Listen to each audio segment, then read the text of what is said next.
Mr. Buffett and Mr. Munger, my family's been associated with Berkshire since 1968, so I asked this question with a great deal of respect for your integrity and your wisdom.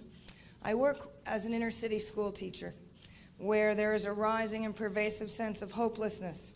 When I ask my students what would make you happy, their predominant response is $1 million. As some of the richest men in the world, I wonder what your response to them might be. And as a second part of this question, the philosophical underpinnings of capitalism have largely ignored a systemic perspective involving issues of ongoing depletion of limited global resources exploited to sustain a market economy, widening gaps between the very wealthy and the severely impoverished, and an international view of America as a country whose primary values are greed and imperialism.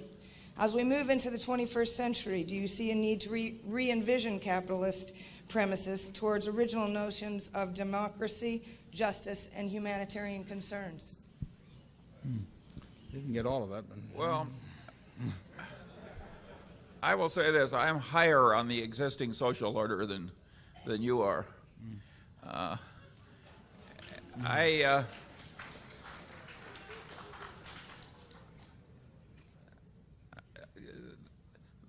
There's always plenty wrong with a social order, and certainly there are places where ours is a lot more broken than it used to be. I don't think Warren and I have any wonderful solution to all the problems of the world, but wishing for $1 million instead of some more tangible short step is the wrong frame of mind. That isn't the way we got our $1 million. Yeah. Well, I don't. Warren might give a different answer, by the way. He's No, I would agree with the wishing for a job. Makes a lot of sense to me, and figuring out how to get one and then going from there. But there is, and always has been. That doesn't mean it always should be, but there is a tremendous amount of inequality. What you don't want is an inequality of opportunity. There will be a lot of inequality in ability. A market system like we have turns out what people want. If they want to watch a heavyweight fight and they want to watch Mike Tyson, they're going to pay him $25 million for getting in the ring for a few minutes. And it produces what people like, and it produces in an abundance, and it's done very well in terms of production. It is much better to be in the bottom 20% in this country now than it was 50 years ago, and it's better to be in the bottom 20% of this country than in any other country. But it still isn't very satisfactory. The market system does not reward teachers, it does not reward does not reward all kinds of people who do all kinds of useful things in any way comparable to how it will reward entertainers or people who can figure out the value of businesses or athletes or that sort of thing. A market system pays very big for something that will entertain them. People want to be entertained a good bit of the day, and pays better for people that will entertain than educate. I don't want to tinker with the market system. I don't think I should be telling people what they should want to do with their lives, but I do think that it's incumbent on the people that do very well under that system to be taxed in a manner that takes reasonable care of anybody that is not well adapted to that system, but that it's a perfectly decent citizen in every other regard. And that is, I don't want to start getting into comparable worth in terms of how I tax, but I do think that somebody like me that happens to just fit this system magnificently, but wouldn't be worth a damn in Bangladesh or someplace, because what I have wouldn't pay off there. Their system would not reward that. I think that we get from society. This society provides me with enormous rewards for what I bring to the game. And it does the same with Mike Tyson, and it does the same with some guy whose adenoids are right for singing or whatever it may be. And I don't want to tamper with that, but I do think those people who are getting all kinds of claim checks on the rest of society from that, I think there should be a system that where people who are not well adapted to that system, but that are perfectly decent citizens in every other respect, do not really, fall through the slats on that. And I think progress has been made on that over the last 50 years, but I think we're far from a perfect society in that respect. And I hope more progress is made in the next 50 years. I don't think the wishing for the $1 million, though, is that it doesn't work that way.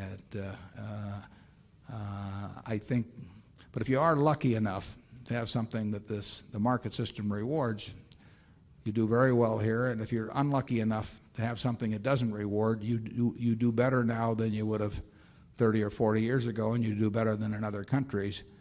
But I can see where it seems very unjust to look at somebody else who has just a little different mix of talents that can achieve claim checks in a way that keeps them and the next 5 generations of their family in a position where they don't have to do very much. I would say that I like a certain amount of social intervention that takes some of the inequality out of results in capitalism, but I hate with a passion rewarding anything that can be easily faked, because I think then people lie, and lying works, and the lying spreads, and I think your whole civilization deteriorates. If I were running the world, the compensation for stress under workman's compensation would be 0. Not because there isn't real stress, because there's no way to keep the fakery out if you reward stress at all. There was a great article, and this applies to an earlier question. There was a very good article in Forbes about 1 issue ago that showed the occupational profile of the U.S. At a couple of different intervals going back to 1900.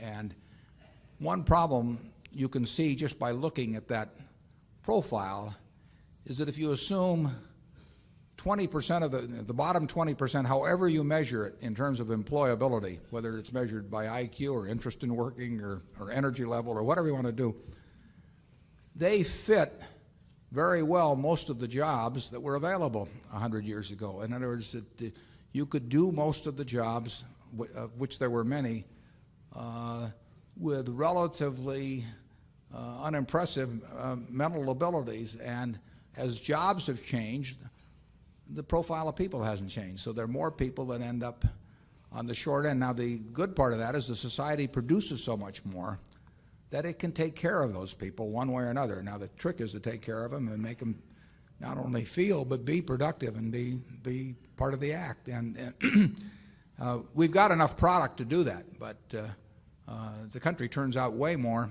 output than 50 or 100 years ago. We're not perfect at